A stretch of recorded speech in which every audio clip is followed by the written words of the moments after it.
इस खास चर्चा में मन की शांति और दिनचर्या को गहराई से समझते हैं। चलिए शुरू करते हैं। महर्षि उड़िया बाबा से एक बार बड़ा ही गहरा सवाल पूछा गया था कि आखिर ये मन रुकता कैसे है। सच कहें तो इसका पक्का इलाज है नियमों का एकदम सख्ती से पालन करना। बिल्कुल एक अनुशासित दिनचर्या।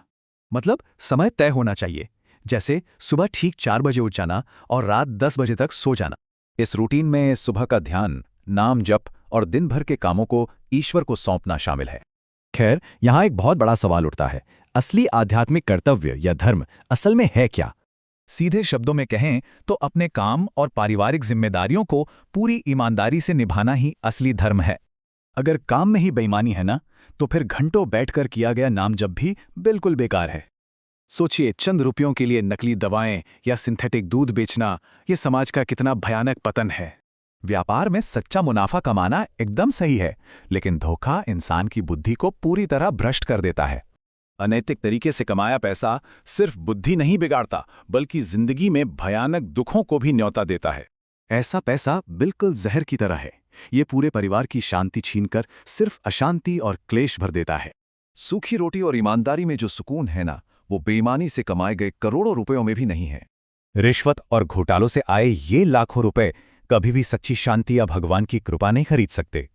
सच तो यह है कि अरबों की दौलत भी किसी को अचानक होने वाली दुर्घटनाओं से बिल्कुल नहीं बचा सकती। हमने देखा है कैसे महंगी आलीशान गाड़ियां दुर्घटनाग्रस्त होती हैं और लोग अंदर ही फंसे रह जाते हैं। ये साफ दिखाता है कि जीवन बस कुछ पलों का है।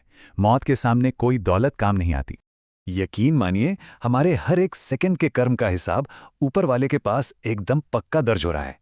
बेईमानी का पैसा उस हैलोजन लैंप जैसा है जो जल्दी बुझता है, पर ईमानदारी मिट्टी के दिए सी अमर है।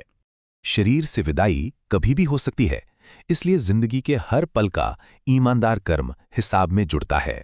तो असली खुशी कहाँ है? वो मिलती है जब आध्यात्मिक ज्ञान को कड़े नैतिक आचरण के साथ जोड़ा जाए। इसीलिए जीवन के आखिरी पलों के बारे में सोचना बहुत जरूरी है। हम पीछे क्या छोड़कर जा रहे हैं? जब सारे आलीशान घर और बैंक बैलेंस यहीं छूट जाएंगे, तो याद रखिए, सिर्फ और सिर्फ हमारे कर्म ही बचेंगे। तो अंत में सबसे बड़ा सवाल यही है, जब सब कुछ पीछे छूट जाएगा तो इंसान का क्या बचेगा?